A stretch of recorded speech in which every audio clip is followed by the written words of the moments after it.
All right, so welcome to the Sunday afternoon call. This is the UK call, we call it. So because it's intended for people in the UK and in Europe, it's Sunday morning there. And today, I'm going to be talking about a particular word. And the word that we're talking about today, I would use the word form. Now, this comes from someone asking a question about formal meditation, and that we can define formal meditation in various ways. But the point is, to get started, that all developed skills requires a form, and that the example that I will give is uh, wet cement or concrete. That if you're going to build something, you have to create forms. And the forms then are going to have a structure of where you're going to pour the cement, as well as reinforcing steel bars and other things like that. So when you pour out the cement, it doesn't just roll out on the floor. It requires a form.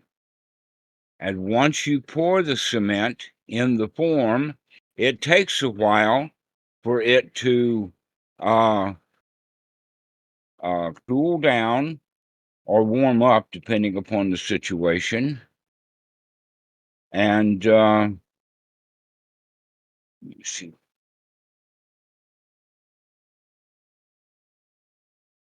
There we go. So after the cement dries, then the forms are to be removed. Another way of looking at it is that in the old days, and in fact they still do this today, when building a building, they will use scaffolding or forms, and that they build up the scaffolding first, and then the men stand on the scaffolding and put the building together. And then after the building is put together, they remove the forms. Doesn't that make sense? Timo, does that make sense to you, that once you build the building, you take the forms down? Definitely. All right. So that, in fact, fits exactly with our practice. That we practice by putting something into a form. You can even use the word form all. And that's an example of that then would be doing a retreat. And many people call doing a retreat formal. Or let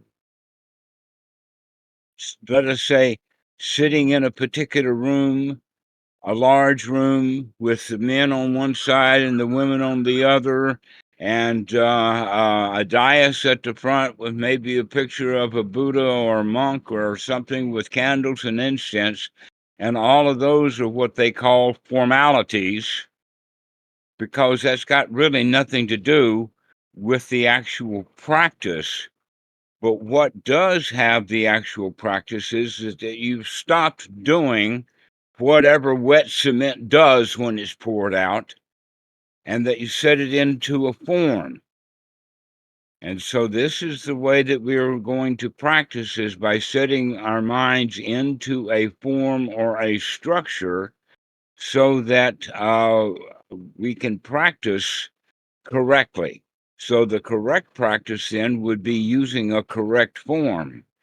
For instance, if you're building a column, then you want to have a form for a column. You can't have a form for a sidewalk and expect a column to come out. So the right form then is going to determine the structure. Another way of looking at it would be a cast. That if you've got a broken arm, a broken bone, the doctor will set the bone, but it'll come unset all by itself unless you put it in a cast and immobilize it. So that's another form, our understanding of form is that we're immobilizing something, we're setting it so that it can't move around a lot. And this is exactly what we're going to be doing with the practice of the Eightfold Noble Path and Anapanasati, is we're going to set up a situation.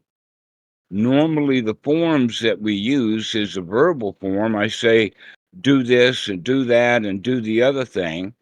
But many people have images of, let us say, a retreat setting or whatever, and they have the idea that the formal has to do with an outside appearance of everybody sitting around in a particular certain way. But the real form is the form for the mind, that we're going to put the mind in a certain condition or specific thing and then practice being in that state until the formation is finished.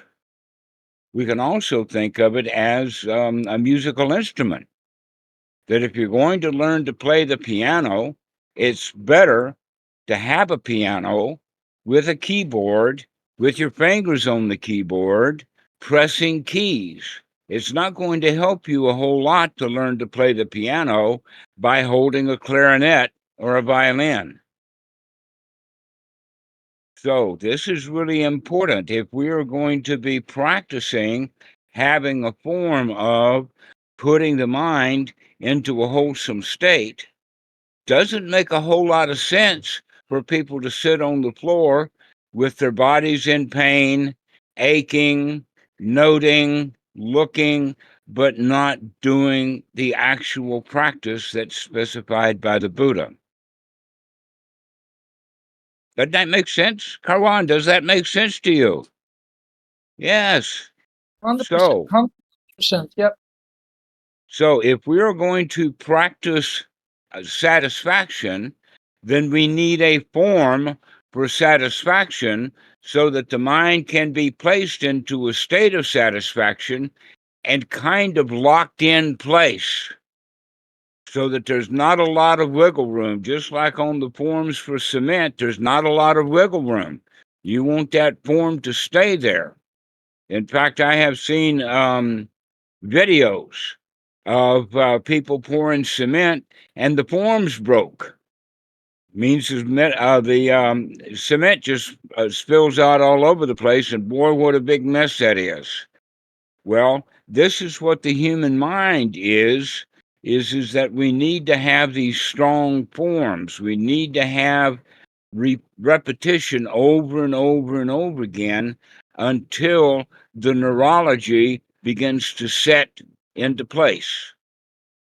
This is basically then the same thing then that we can talk about in the sense of seclusion, of getting away from other people, especially people who are unwholesome, because if you're listening to someone with ordinary thoughts, even in their background, if you're listening or hearing that, that's a way of disturbing your form.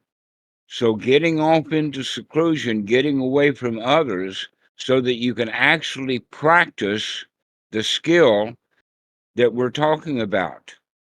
Now, another one I've heard kind of recently, but I've heard it before, that some meditation teachers tell the student to quieten the mind and to make it silent. I don't know of anybody who can do that without a whole lot of practice being able to control the mind. The way that I would talk about it would be like a great big container ship, or maybe an aircraft carrier, big, huge ship. The interesting thing about big ships, as well as actually canoes, they don't have brakes. You can't stop a big ship. What you can do is at sea, you can steer the ship. And so this is what we're going to be doing in our practice is setting the form in order to steer the ship into the right direction. that we're not trying to stop the mind at all. What in fact we're doing is that we're setting it into a wholesome state. Can you imagine someone who has practiced stopping the mind and they've got no thoughts? And then somehow or another, without having a thought of it, they have the thought that they've got to drive to town. And so they get in their car, and without a thought, they think their way into starting up the car and driving off. This is how a lot of people kind of think of what stopping the mind is, but when the mind is stopped, you can't drive a car. You can't do it without starting up the mind again. So we're not trying to practice something that's impractical. What we're practicing is something that can help us live our lives, regardless of what that life is, wholesomely and happily, because that's the way that we are forming the mind. So there's no real use for formal practice unless we're forming that practice to be wholesome, correct practice that takes us in the right direction. And most formal meditation practice is not good practice. They're looking more on the outside. Can you hold the body still? Well, holding the body still has some advantages, but you don't have, in fact, most of you, those of you who have your cameras on, your body is pretty still. I see Timo is still, and Mikey is still, and Santiago is still, and Paul is still. I don't see a lot of body movements, and so we can actually practice being still in basically any posture. Now, another point that the Buddha made, and made it quite often, he talked about four postures. Now, four postures were just the, let us say, the common language of the day. That in those days they had a reclining posture, but there's a whole lot of different reclining postures. You can be on your back, on your tummy, on your left, on your right, curled into a ball, all kinds of reclining postures or laying down postures. And then walking postures. You can walk with a particular gait, you can skip, you can hop, you can do all kinds of things while walking. And there's also standing, and when people stand, they'll stand and fidget and move from one leg to another, back and forth, twist their bodies around, etc., like this. But basically, there's only four postures: standing, walking, sitting, reclining. But those are just basic. If I were going to add an actual posture, I would use the reclining posture in the sense of the way that they sat on couches in ancient Rome. In other words, the reclining posture is somewhere between sitting up and reclining, or maybe even a recliner, where you put the chair up with the legs and back with the back. So there's many different postures in reality, but we can think of whatever they are. They can be readjusted into the four primary postures, and that we practice in any of the postures. So the actual posture of the body, not so important, so long as we're still using that form to keep the body in whatever step that we're in. For instance, slow walking or standing or whatever. Can you stand at attention? Can you stand upright? When you're sitting, can you sit upright? But the important form that we're talking about is the form that we put on the mind and the feelings and the mind's objects, so that we are having a form for each one of the satipatthana, because we're practicing all of the satipatthana. One of the things that I would say about the anapanasati practice is that it's not a breathing meditation. It's a complete meditation, that we have forms or formalities for each one of the four foundations of mindfulness. And that we would say then for the mind's objects, we're going to make the mind's objects wholesome. For the attitude, we're going to have the attitude of gladdening the mind, brightening the mind. For the feelings, we're going to have a state of safe, security, comfortable, and also satisfied. So this is the form that we would put it in. So I would hope then that anytime that someone asks you, "Oh, do you have a formal meditation practice?"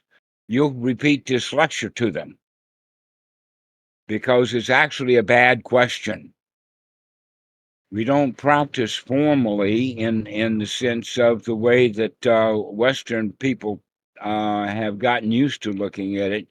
But the real question is not, are you practicing formally, but are you practicing correctly? And that correctly means that you've got forms for your structure, that you're going to have a particular form that you're going to use for, let's say, changing the thoughts from unwholesome thoughts to wholesome thoughts. We can also have changing the mind's attitude from an unwholesome attitude, a victim's attitude, into an attitude of gladness, brightness, a winner's attitude, an attitude of I can handle this. So this is the way that we would practice using these particular forms or formats.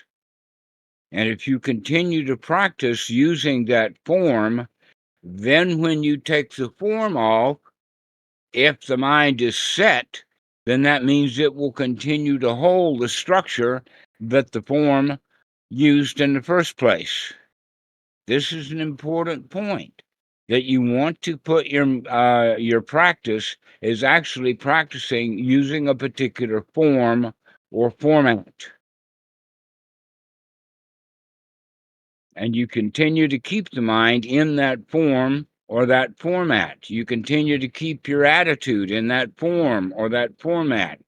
And you can start to put the feelings in that form or that format. There's nothing formal about it. No black ties, no tuxedos. There's nothing about anything that we call formal.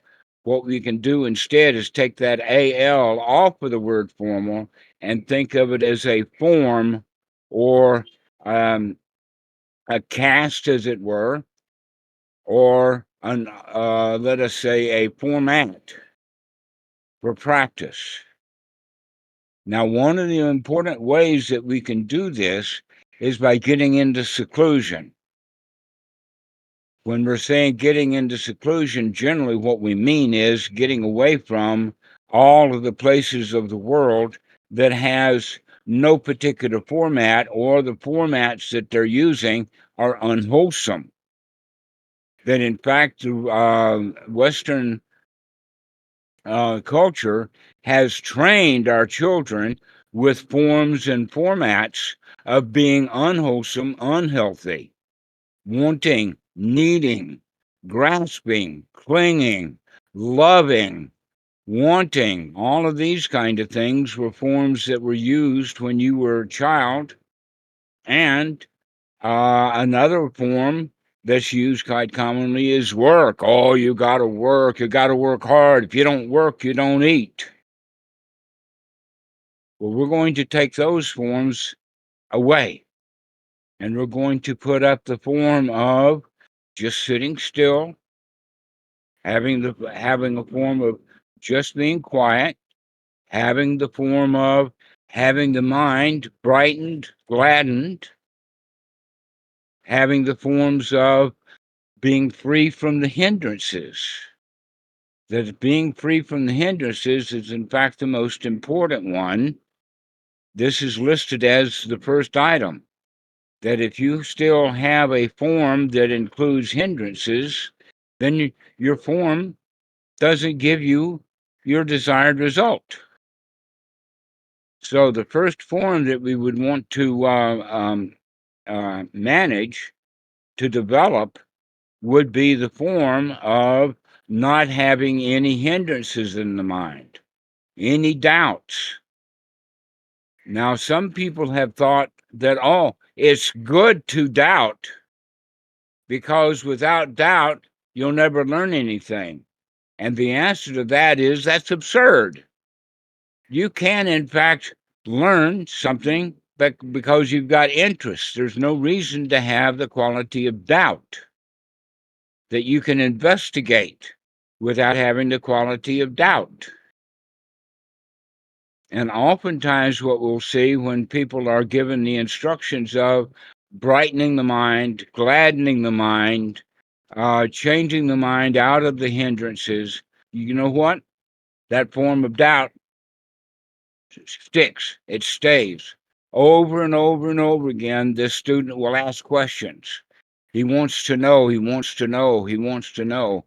Why? Because he was raised with that form of asking questions. Well, guess what? Once you get into the habit of asking questions, there's no end to the questions. In fact, there's stories about 3-year-olds and 4-year-olds who just go around asking question after question after question, and they really don't learn anything because they're too busy formulating the next question. And then some of us grow up just asking questions. We never really get anywhere with it. And so we can drop that form of asking questions about our practice because it's actually quite simple and replace it with the form, I'm going to keep my mind in a state of gladdened. I'm going to keep my mind in the state of, or the feeling in the state of being satisfied.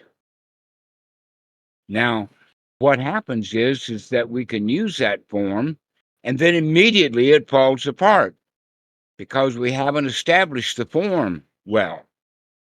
We can see that all the time when the student will say, okay, I'm gladdening my mind. Okay, wait a minute, it's not gladdened. Well, that means that their form just fell apart. They need to strengthen that form so that they can say, I'm okay, I'm all right. And then the next thought will be, I'm okay, I'm all right. And then the next thought, I'm okay, I'm all right. Over and over and over again, we practice this, practice keeping the mind within the form that we're using. We want to develop, in fact, you could say that these forms that I'm talking about, and there's quite a lot of them, are the skill development itself. We develop the skill of keep coming back to a happy, wholesome thought. We keep developing the skill to remove the hindrances, especially including doubt. It's really, really hard to be doubtful and to be joyful at the same time. Then, in fact, I would go so far as to say that when you can mix joy with doubt, it's no longer doubt. Now it's just merely curiosity. And so be curious to look and investigate what the mind is doing. Do it joyfully. In other words, we're going to add this form of gladdening, brightening the mind, or you can use the word joy or happiness. And we practice this over and over and over again. And guess what? Once we continue to practice this over and over again, it will develop the habit. And then after that, we don't need the form. And sometimes we don't need the form, and then we go out in the world, and all of a sudden things fall apart. Our cement wasn't really dry. Never mind, let's go back and put the forms on it and make sure that it's set. So that when we finally take the form off, that's because the skill is fully developed. And so I would say then that everyone practicing correctly eventually doesn't need the form because their mind has become set in that wholesome framework. And so asking a senior monk or an arahat or someone like that, do you still do formal practice? You can see what a stupid question that is. The answer would be many different ways of answering, and one of them is that what else is there to do? Or I never used an owl with my form. I never used a formal meditation, but I used forms, I used structures to keep the mind in a state of formation. Now, this is an interesting side point. I have actually heard the Pali word sankhara to be translated as the word formation. Santiago, have you ever heard of the word sankhara translated as formation? Yeah, all right. Guess what? What really they mean by sankhara is that it never was in a form. It never was inside of a structure that kept it. The way that I would talk about that is that a library with a, let us say, it's old fashioned now. I don't know what they're using, but in the old days, they had the Dewey Decimal System. The Dewey Decimal System was a form, and that they would put the books in the library according to this system. To where Sankara is much more like a library with all the books pulled off the shelf. They're all over the floor. They're in a big pile here and a big pile there. And so the word formation is not a good translation for the word Sankara. Now, what is a Sankara? A Sankara is basically a pile of junk. And what we're going to start doing is instead of having a pile of junk that we're carrying around in the form of memory, we're going to start systematically adding stuff to that library. Systematically, not just adding in willy-nilly anything that came out of society, but we're going to systematically add joy, systematically add deliciousness, systematically adding things to the top. You can think of, in fact, Sankara as a bunch of crap because that was how it was brought in, that's how it was stored, and it was never organized. Now we're going to start organizing the mind. We're going to start putting forms in there. Maybe you can think of it as starting to put shelves up so that you can catalog your memories, etc., like this. This is the way of thinking about it, rather than just leaving memories as an old pile of stuff. That in fact, Sigmund Freud was quite famous with his system he called free association. Paul, have you ever heard of uh, Freud's free association?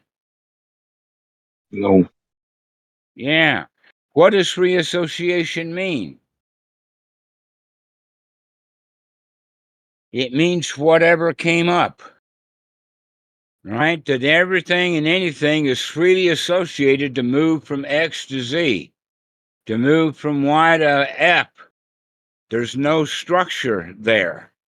And what we're doing here is we're organizing the mind so that we can move from one wholesome thing to the next wholesome thing to the next wholesome thing. This would be the organization or the form that we're using to put the mind in. And the way that we start training is by training it to become free from the hindrances. No more hindrances, at least not now. And when the hindrances come back, got it. I can see that hindrance. The hindrance of greed, the hindrance of ill will, the hindrance of restless mind, worrying, wanting something, etc., like this, or doubt. Also, there's a twin group called sloth and torpor, and what that actually means is that we're not paying attention. And so part of the form that we're going to use is to be alert, be awake, make some effort to pay attention to what the mind is doing. This is the form that we would use. And we can do this in seclusion. Basically, it's best to do this in seclusion. If you do it in classroom, the teacher's likely going to call on you, telling you to stop daydreaming, come back to the class. So if you're in class, then the form that you would use is pay attention to what the teacher is teaching. That would be the form. If you're driving a car, then the form that you would use is watch where you're going, watch where you're driving, watch the traffic.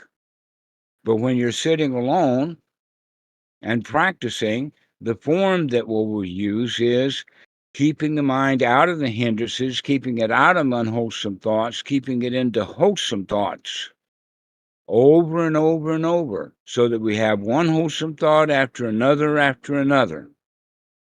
Only then, when we have wholesome thoughts, one after another, can we begin to put gaps in those thoughts. But only after we have a mind that's well trained enough to have one wholesome thought after another. This is the way that we would steer that ship, is to have one wholesome thought after another after another. And once we're going in the right direction, and especially reaching port, that's when we would turn the power down. But in while we're actually practicing, we want to put the right effort into it. The right effort to keep practicing, keep within that form, stay within that group of practice items. So, Karwan, do you have any questions about this? Many questions, like always. Dhammarato, in one way, it is very clear what you said. So we have four satipatthanas, and for each one of them, we will develop a form, a habit, basically. I understand that we have the body, feeling, mind. By the fourth one, I don't really understand. So I understand body, feeling, and mind. But the fourth one, I don't know how Well, to develop a forum for that mind one. and mind objects. All right. Yeah, The that means mind, when we talk about the mind, we're talking about the state of mind. What state is your mind in? Because the state that your mind is in will determine the kind of thoughts that you have. And the kind of thoughts that you have will influence and determine the state of mind that you're in. For instance, somebody can be in a nice state of mind and walking along, and they can stub their toe and their toe hurts and they don't like it. And all of a sudden, they move out of the state of mind into the state of a victim's mind. And they may shout out and hate whatever they stumbled on. Okay, so in this case, the feelings of stubbing the toe affected the mind state. And then the mind state affected the mind's objects. So you and can what see all four of the satipatthana there. The I body don't affected the feelings affected the mind state, and the mind states affected the mind's objects, the thoughts that we have. So the mind's objects are just the thoughts. Yes, whatever is in the mind. Now, I have a very broad use for the word thought, and I'll define it for you here, is any way that you spend a mind moment. The mind moment. In fact, you could say if you're looking with your eyes and you're actually watching and observing, that's a kind of a thought. Why is that? Is because when you're looking at something, you're actually thinking about it. All right. So if you've got an itch and you start to scratch it, that may be mindless, but in fact, the scratching that was done by the hand was ordered by a certain part of the brain already in the state of not liking that sensation of the itch. And so the mind is actually quite fast. And so what we're doing is we're putting these forms or these scaffoldings or these casts around the mind so that it doesn't jump back and forth between them so easily. And Can you so that we please can give settle more? the mind down so that you can actually look at your mental state of mind. The thoughts that go with a gladdened state of mind would be, wow, I can do this. Everything is really okay. Wow, nothing to do, nowhere to go. And with that, then you can begin to form the way that you want to feel. Anybody can feel the way that they want to feel, but in almost all cases, people feel the way that they felt when they were a child, and they're just repeating the old habit of feeling the way that they felt when they were a child. However, we, in fact, using these forms, can change the way you feel. Using the form of,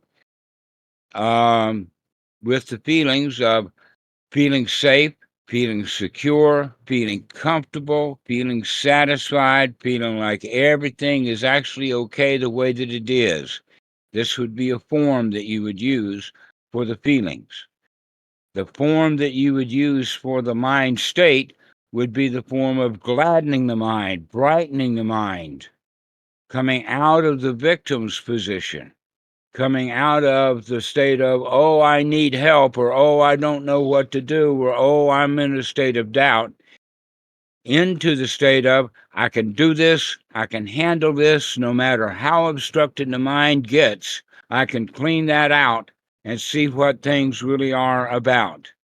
That the Buddha, in fact, in Sutta number 48, in the Kansambian Sutta, mentions this, that no matter how many hindrances that there are, we can put that form in place right then and there. And that form is, I can throw all of that stuff out and come back to a state of being okay. No matter how obstructed the mind gets, I can clean that out. Now, that would be a form that we can use. And I would recommend that you use that form on a regular basis. The form of throwing out whatever unwholesome thoughts are in the mind and replace it with the thought, well, I can do this. I can handle this. I can gladden my mind. I can bring it up to the top. No need to be the underdog. We can be the top dog. So go ahead, Karwan. So that attitude of I can do it, is that part of mind objects? Satipatthana mind objects? Yes. Well, no. The word I can do it is a mind object. But having the attitude, I can do it, is the mind state.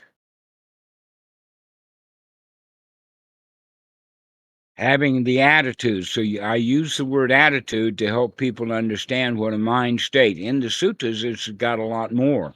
Is the mind bright? Is it sharp? Is it exalted? Is it on top? That's what exalted, by the way, means. I think that the translators were a little exuberant with that one. But exalted means that it's on top of the situation. We can handle this, as opposed to being buried under. So that's what a state of mind would be. That's the state from, but for me still have confusing about the mind and mind objects. I don't see the difference between those two. All right, here's the form for you. Go see the difference between your attitude and thoughts. See that your attitude creates thoughts. And if you change your attitude, it will change your thoughts.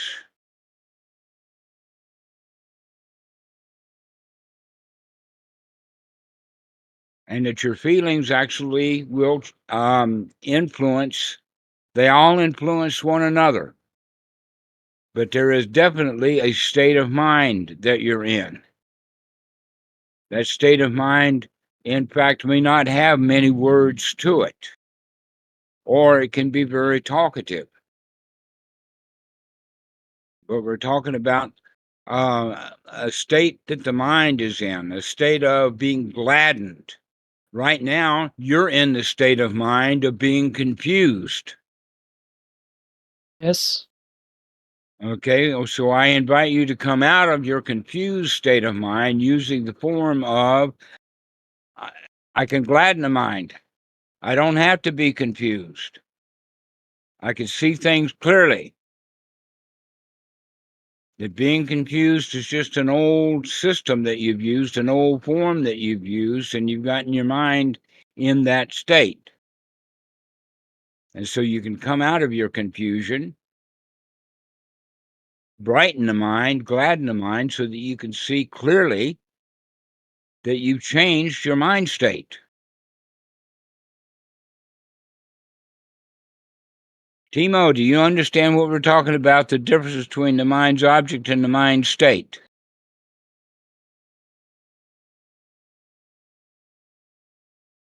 Yeah, I think I grasped the difference intuitively, like with the how does the mind seem to be? Is it like exalted, scattered, whatever?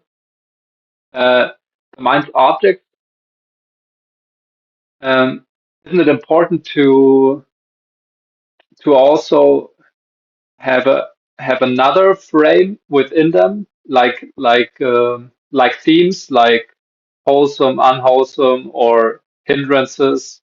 Like that was my understanding of mind objects in the Satipatthana. Like that there are the categories of objects. It's not just like just any thought, but thought already put into form this way.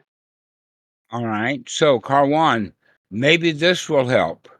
Think of the mind state as like a bucket, and the mind's objects are what's in the bucket. And if you keep carrying a bunch of crap in your bucket is going to look like crap. But if you polish up that bucket, then it's going to make whatever you're carrying in the bucket better. And so we're going to actually use thoughts of cleaning up that bucket, brightening the mind, cleaning it up, so that the bucket no longer says, oh, this is too heavy, oh, I'm ugly when I'm carrying this stuff, into having a bright, shiny bucket that can say, hey, I'm proud to carry this stuff. That may And that help will you. affect the mind object. So the mind affect the mind objects, basically. Yes. But then what else is why do they have made it into 4 things instead of just 3? I think just mind, feelings, and but now, yeah. All right, here's a little example of that. Imagine that you've got a prize fight, and at the end of the prize fight, they have a declared winner, and the other guy is the loser. Now, after the fight, they both go and get a massage because their body's beaten up pretty bad, and they'll use a masseur to try to soothe those aching muscles. And while the 2 prize fighters each are in different rooms getting a massage, they're going to have different thoughts. They're not going to be thinking about the same thing. The winner of that fight is going to be thinking about thoughts and thinking thoughts of the winner. Like, oh, that was a tough fight, and but I did it. I'm the champion now. And the other guy who lost the fight is going to be having, oh, poor me thoughts. He's going to be the victim. And because of that, his thoughts are going to be influenced by the kind of attitude that he has because he lost the fight.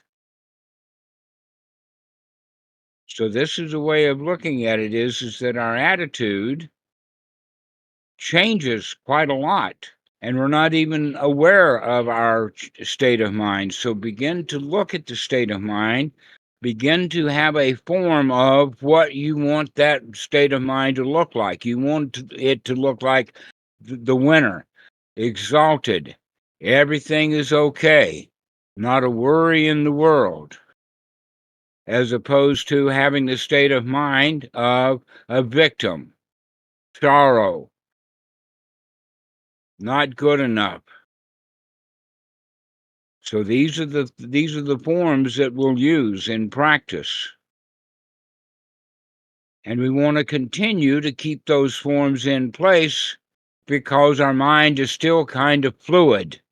It's easy to be modified. So let's keep those forms in place so that, in fact, the mind begins to get the habit of being in that state that is inside of that form and being conditioned by that form. So you can say then that the Eightfold Noble Math, or the Eightfold Noble Path, or the Eightfold Noble Method that the Buddha gave is actually a set of forms. The form of remembering to look, the form of looking, the form of changing that. And then in the Anapanasati Sutta, we've got various numbers of skills to be developed. But you can also think of sati itself. That's a skill to be developed, which means that we need to have a form for it. And the way to do that is keep telling yourself, I'm going to remember. I'm going to remember to look at what's going on. I'm going to remember. I'm going to remember to watch. I'm going to watch. I'm going to watch and change. And so those are those three forms that we'd use over and over again. And then the Anapanasati Sutta, we would say, I'm going to gladden the mind. Then, in fact, in the Anapanasati Sutta, the Buddha says specifically with the phrase, thus one trains oneself. I'm going to put my mind into the state of sukha. I'm going to put actually the feelings into the state of sukha. What is the state of sukha?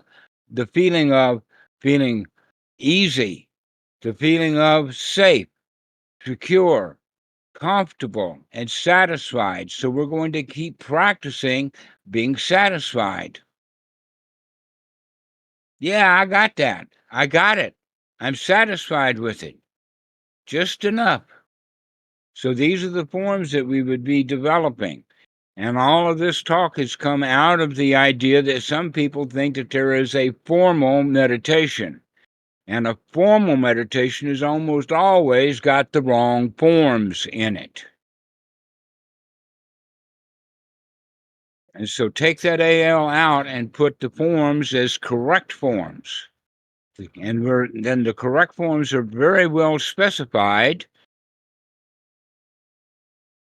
in the actually Sutta number 117 is the Eightfold Noble Method, and at 118 is the Anapanasati Sutta. These suttas go very, very closely together. And remember that phrase, thus one trains oneself. In other words, get back into that form, stay in that form. Keep coming back to that over and over again. So, Rick, good to see you, friend. Do you have something to say?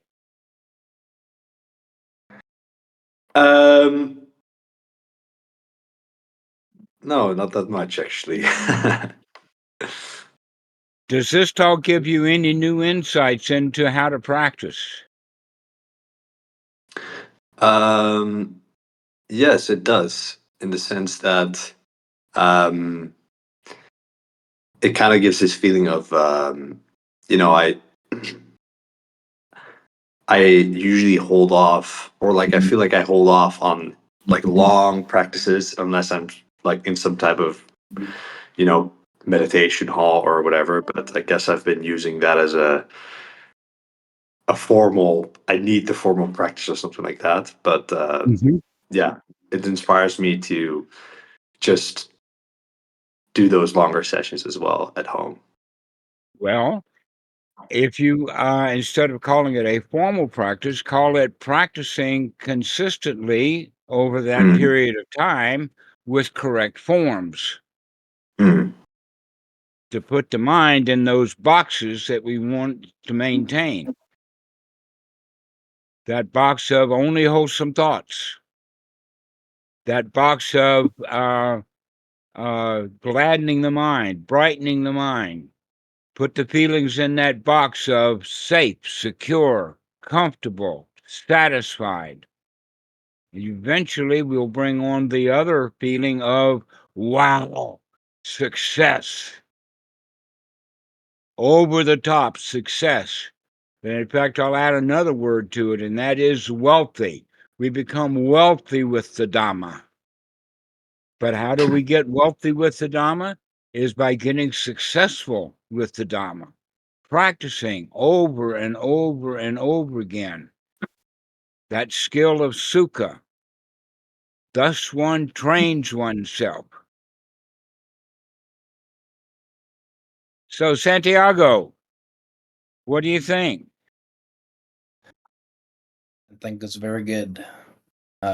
Practicing constantly, not just once a week, because then you got like 80 hours, waking hours of messing yourself up. So all the time practicing.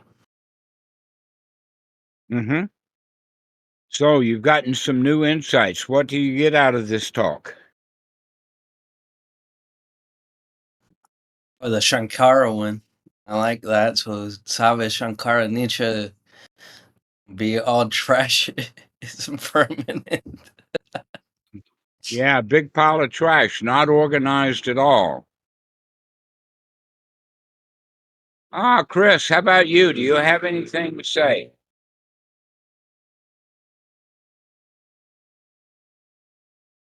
It's a big topic. Well, you can use the form of, this is easy. This is not too big. No, it's not easy, but it's easy to get started, and then you have to persist. But That it comes persistence along. then is that It comes form. if you Go ahead. do. So formal meditation for me is a time, a little box you build for yourself where you shut out all this bombardment of the world and you develop a practice on a regular basis with some rituals where you start to try repeatedly on a regular scheduled basis to learn how to slow your mind down. And once your mind stops racing, and it helps if you can shut out all those distractions, right? Once your mind stops racing, then the rest of it will come along in bits and pieces. You'll learn about your bodily sensations, and that will just naturally lead to learning about your feelings, and that they're both just constructions, right? Everything you think you know about the world is a product of your mind. It's memory, it's sensory perceptions. Everything is in your mind. And then, so there's a process of getting to know your mind and then retraining your mind. But understanding it all at once by reading a book is not going to happen. Not going You to have happen. to. It's not going to happen. We have But to it put does these come forms in place. Like, with persistence, go ahead. mindfulness, concentration, effort. Mm-hmm. So one of the forms that I talk about is reading the book between your ears, which would then be look at your feelings, look at your thoughts, look at the mind objects, and also look at the state of mind that we're in. And between the ears is also part of the body. So when I say read the book between the ears, that's all for the Satipatthana, right there. We Yeah, the don't need best to book you have is your life. Every time you feel a sense of frustration, there's an opportunity right That's there. it, That's the right best there. book See that ever gonna. frustration.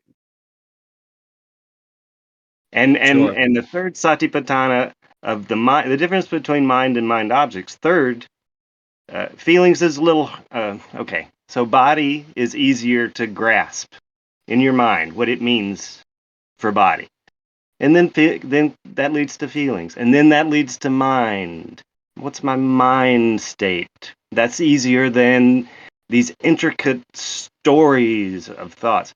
In mind, you can break it down into the three poisons. Is my mind in an unwholesome state? And if so, is it anger? Is it greed? Or is it delusion? If you want to go past those three, the Abhidhamma has 89 different states of ways to categorize and label and break it down based upon the presence and absence of this or that and what context. So it's a way to think about, the third is a way to think about just the general state of your mind, your attitude. What these recent thoughts have gained momentum and are doing to your thinking. And then after that, it gets harder. Then there's the Dhammas, which is both your thoughts and using all of these different ways of looking at the world in the teachings, like the five aggregates, the hindrances, the six sin spaces, the seven factors of awakening, the four noble truths, the eightfold noble path, using all of that as a way to break down and deconstruct your thought process and how to redirect it. Why is it? What is it doing? Why is it doing it? And which parts are bad? How to replace it with better versions. That's part of the form, is that we're making an improvement here. All right, so how about you, Paul? Do you have something to say?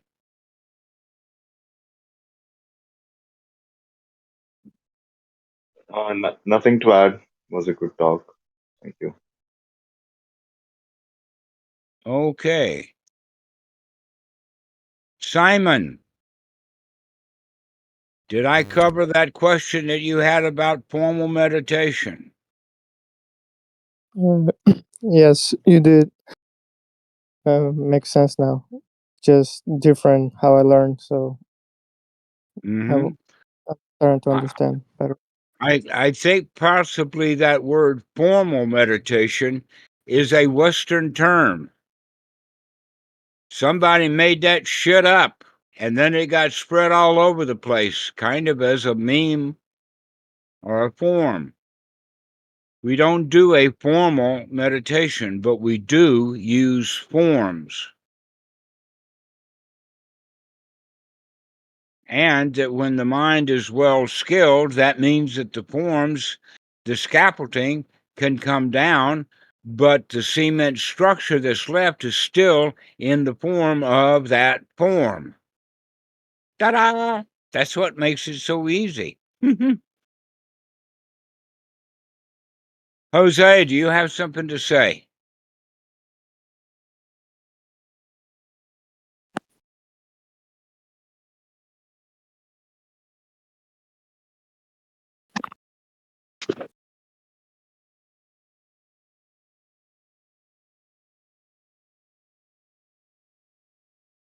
Well, how about you, Dean?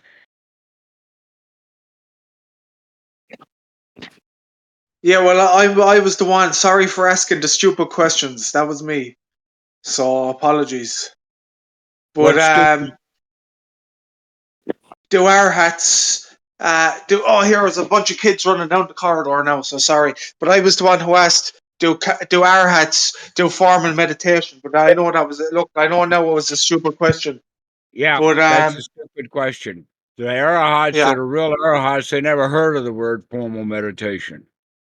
Yeah, okay. They're But too come here, busy having fun.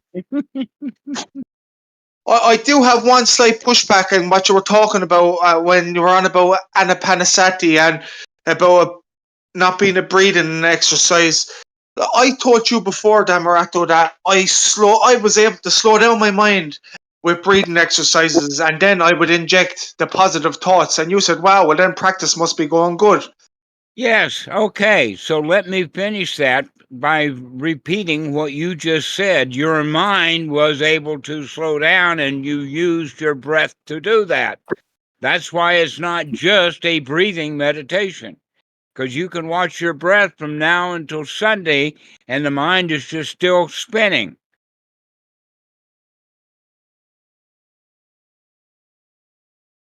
Okay. All right. That's the whole point is that, yes, breathing is part of the meditation, but it's not the whole thing. Okay. Okay, yeah, but that is just important then, like, yeah, well, look, and any time I did have success, it was because of there was a breathing meditation involved in my practice, but there was positive thoughts involved as well, 100%. See? So that'll take that new confusion out. And you can go back and Okay, start no bother. breathing again with having happy, wholesome thoughts, and you'll go right back into that first jhana again. No problems. Thank you. All I have a right. question. Uh, can I ask? Yes, go ahead, Sheep. Sure. Well, well, my experience is I'm practice being okay, right? And then I'm being okay. Then what next? You know, like, do I just enjoy being in the By process? asking that question, you're not. When you're asking what's next, that means you're not paying attention to what's now. When you can come up with, wow, now is really great, then you don't win anything next. The only reason why we would want something next is because now is not good enough. So when you start asking, well, what's next? The answer to that is, let's get now going correctly. We don't have to worry about what's next. Next is always into the future. The question is, can you apply the mind to be happy right now? Practice removing those unwholesome thoughts. In fact, what you can say is, what's next is an unwholesome thought. What's Yeah, next is actually a doubt. yeah, And so when you see those what next questions, you can say, aha, I see you. yeah. That happened a lot. Like, oh, I practice being okay now, and then in a while, my mind gonna say, hey, what next? It's just like the mind tricking me.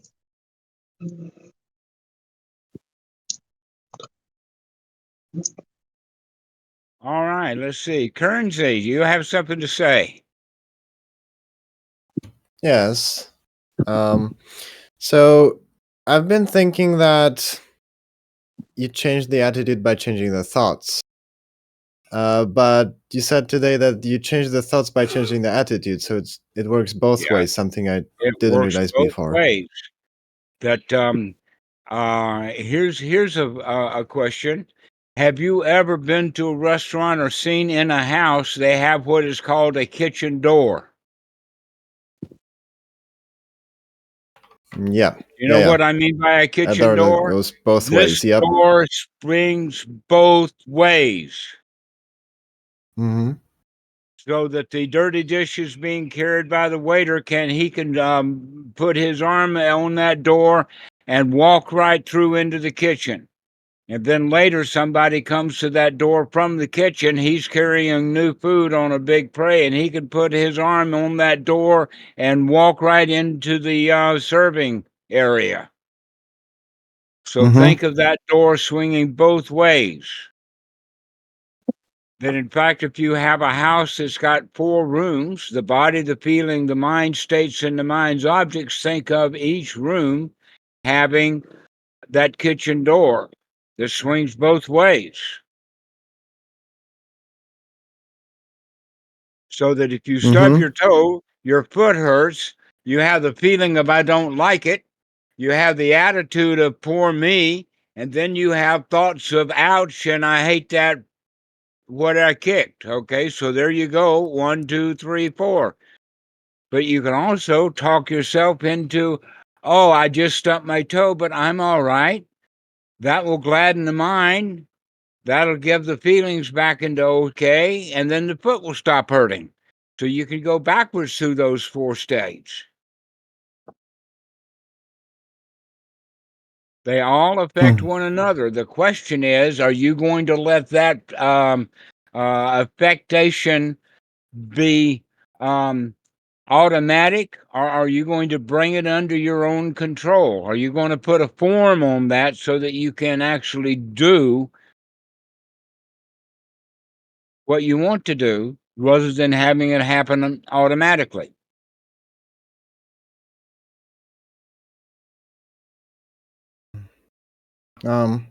Okay. Also All right. got another question. One of my friends recently said it's okay to not be okay. Isn't that kind of a contradiction? Actually, take a frying pan and slap him in the head. Slap him hard. Make him reel and fall back. And then you say, is that okay?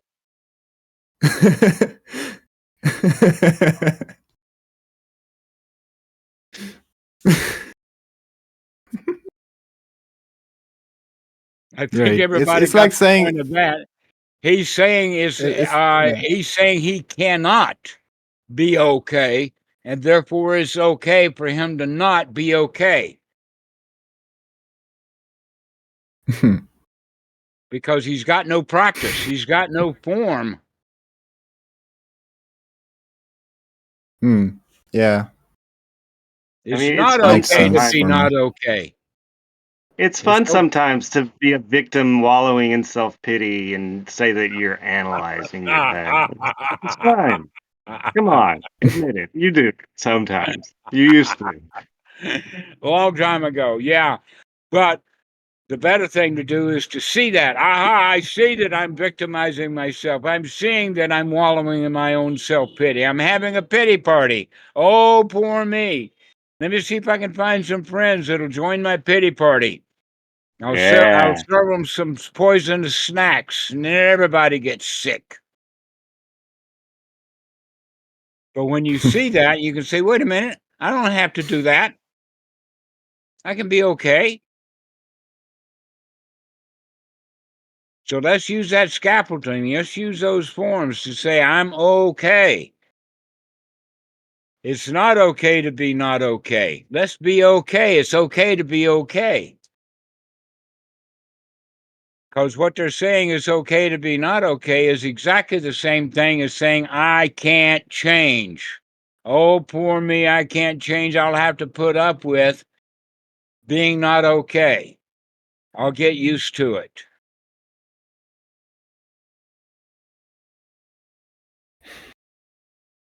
Yeah. Thanks. Yeah, that's it.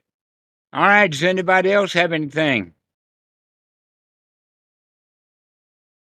And then after forms comes the formless. Sunyata. Yes, that's when we take the scaffolding down. Take those forms away. There's nothing to it then because you're already set. That's graduate level. Well, we're all graduates. That's the form to use. Is you've got this. You're already okay. That was Dhammarato at the start. I said if you could talk a little bit about sunyata, so it was nice that it came out. Well, the word sunyata has the quality of absence. There are two suttas.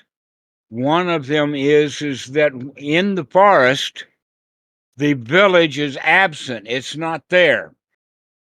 The other one that would be in a sala where the monks would eat, but right now the monks are not there, the bowls are not there, the clamor of eating is not there. This sala is empty. Once you get that concept down, you can begin to see, oh, well, my back hurt this morning, but right now that backache is not there. Start looking to see the things that used to be there that are not there now. They changed. This was what Ajahn Sumedho would call wise reflection, to reflect upon the stuff not there now. And when you keep practicing, guess what? There's not much of anything there. There's nothing to it. You know, Now, like I oh, sorry. I just want to say that when I joined the call, I thought I will keep asking questions, but then I realized why ask question about this or that, about what if my mind being like this, and just practice being okay. Like just be okay right now. Yeah, Yeah, that's that's the what we've whole been point. telling you, Sheep. Like You got yeah, to be okay. You're already all right. yeah, I'm okay. Look, I'm really happy. Yeah, we practice being okay. All right. So No need to let's. ask too much question. Yeah, thank you. Yeah, there's no reason to ask any questions because you've already got everything you need, which was nothing. So let's continue with that issue of sunyata for just a little bit. How many of you have ever heard of the concept or the quality of purpose in life? Yep. Purposes, goals. How about meaning? People go around asking, what's the meaning of life? Well, guess what? In and of itself, inherently, life has no meaning other than to be alive. Which means then that you are free to create your own delusions about meaning. Or you can leave the meaning empty. There is no meaning.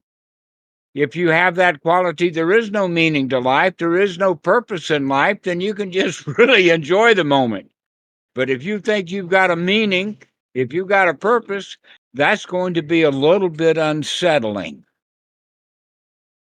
Especially since you're supposed to have a purpose in life, you're supposed to have a meaning in life, and you don't have one. And so that's disconcerting. But it's delusional in the sense that you don't have to have a meaning, you don't have to have a purpose, or choose your own purpose. Either choose it ignorantly or choose it wisely. An example of that is every week now for, gosh, how many years we've been doing this? Probably 5. Is that right, Mikey? We've been doing these calls for 5 years or so?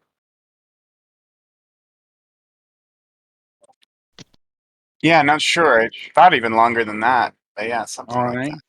Guess what? These calls don't mean anything. They don't mean nothing.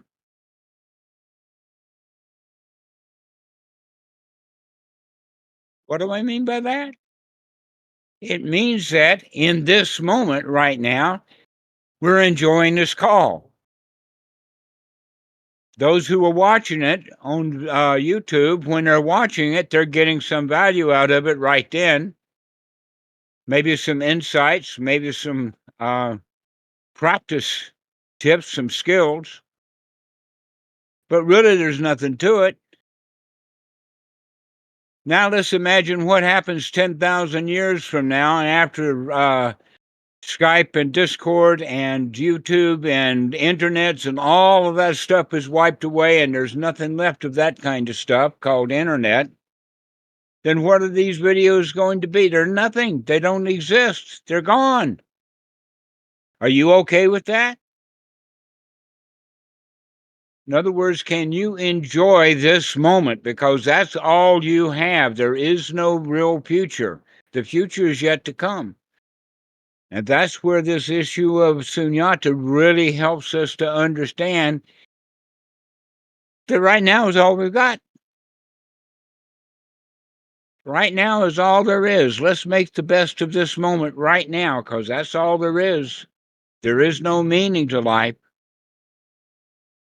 There is no judgment day. There is no purpose. Westerners have the purpose of money. In fact, I've heard the joke of the guy who dies with the most toys wins.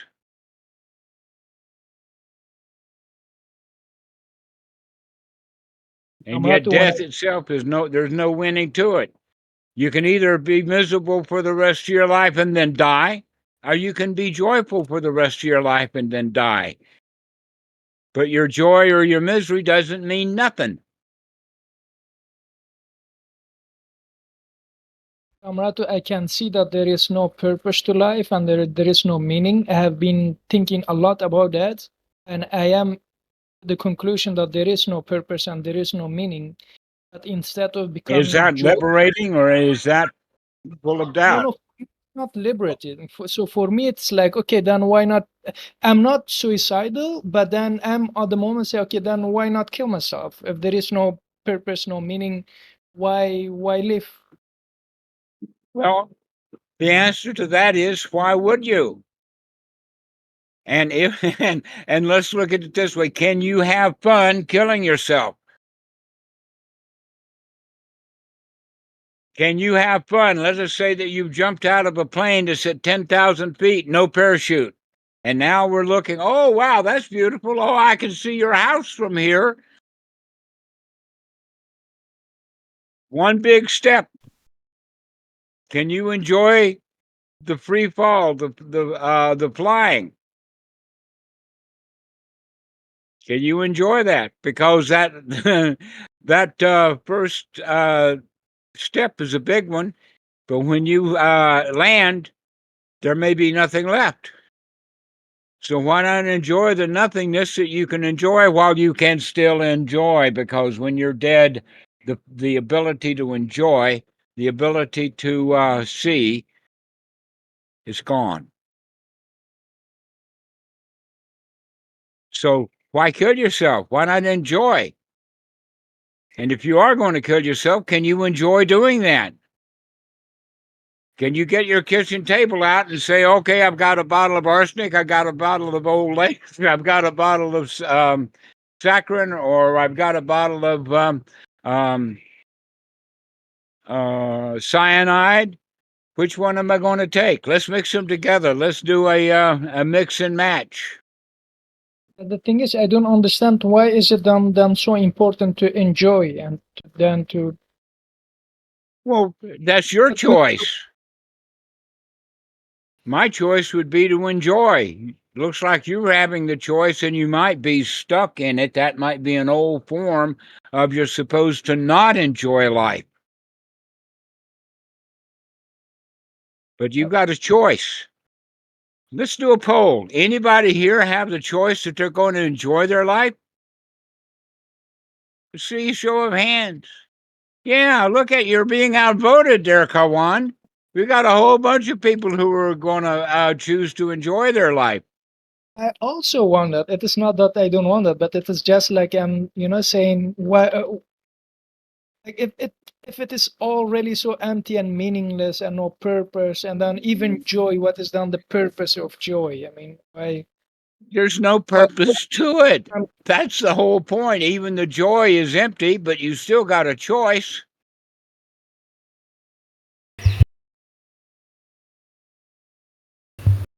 You still got a choice. Your choice. Are you going to enjoy your moment or are you going to be miserable in your moment? Because your misery is your old bad habit.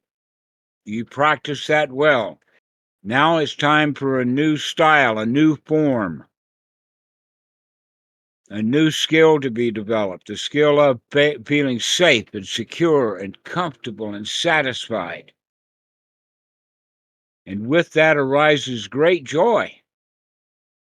The thing is, I'm still seeing Can I add joy as something? a mean to an end instead of the end itself.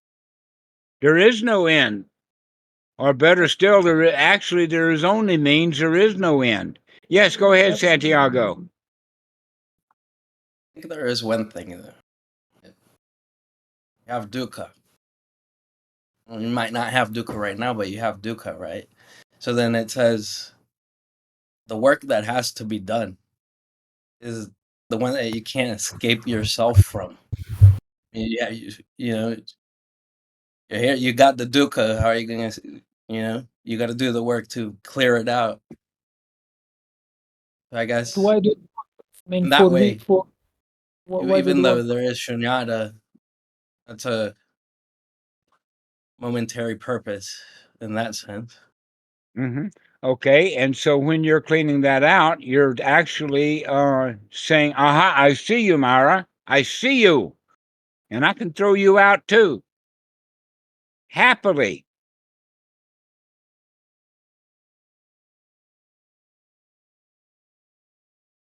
Almost everybody is raised miserably.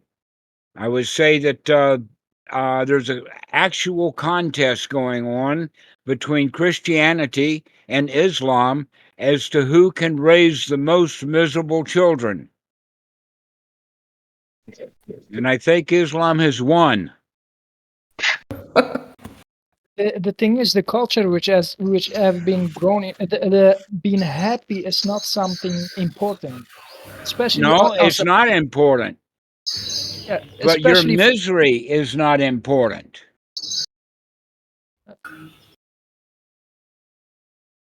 Your misery is not important.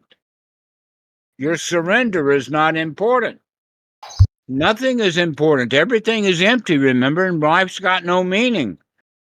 But you have choices. And most people, once they understand that they've got a choice, will choose to be happy. Give it a go. Try it out. Yeah, I'm trying. I'm doing. That's why I'm here every week. Aha! So I see a smile already. I'm just asking questions just to really make it really sink in. I would say that if you don't want to be happy, most people want to a fault. That's the other problem Americans have. They have the right to the pursuit of happiness, right? So they pursue it to no end. They never get it, maybe, but they pursue happiness. If happiness is not important for you, that's fine. That's your choice. But please have some compassion for the people around you, because you're leaking on everyone when you live your life in misery and stress and frustration and irritation. So either go away or clean up and stop leaking on everyone else. That's very well said, Chris. Very well said. All I can think of is like what a relief it is that there is no meaning, you know, Yeah, because then you're that's the totally meaning. The meaning of life, there is no meaning. yeah, what a relief. What a relief that is. Wow, what a relief. Ooh. You said that life has no meaning. Okay. But what if we try to enjoy every moment of the life and also try to live for the great purpose? Is it possible? Why have a purpose? If you have a purpose, that means that you're taking on an assignment. You're supposed to live up according to your purpose. If there is no purpose, wow, what a relief it is. That means that I can just relax. Wow, what a relief it is. No place to go and nothing to do. But if you've got a purpose, if you've got a meaning, that means you've got some place to go and something to do, whether you like it or not.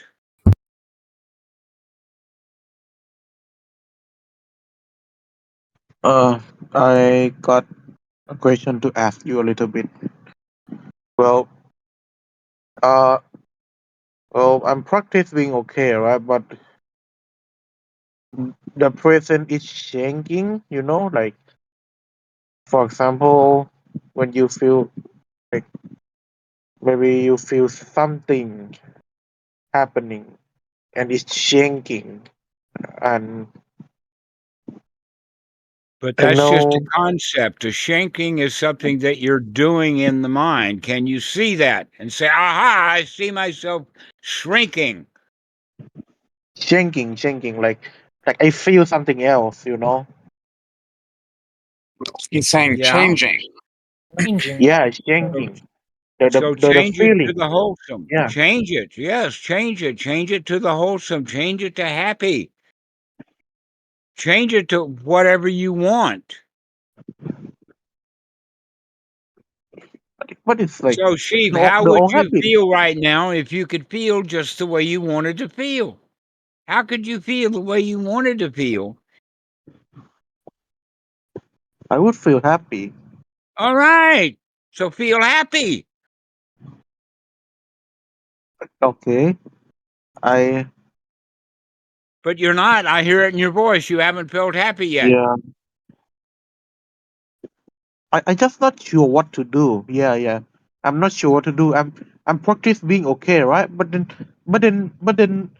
the present, the right now, I feel something else, and Yeah. like Note it's like that all feeling habit and make coming a back. change. change it to feeling okay, safe, secure, comfortable, satisfied. This is a But then change mode. where it's gonna end? It's not. Only It's you not. are going to end. And you can either you end now or you can keep that you until you die. But even then, it's going to end. Oh, You're going to end. Which means that all meaning, all feeling, everything is going to end. Knowing that everything is temporary, you have a choice right now as to being the way you want to be right now, knowing that it's going to come to an end.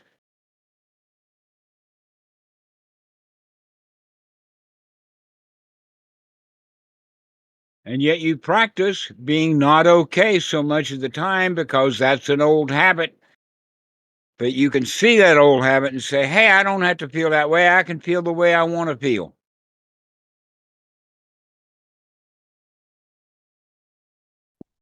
that's fair.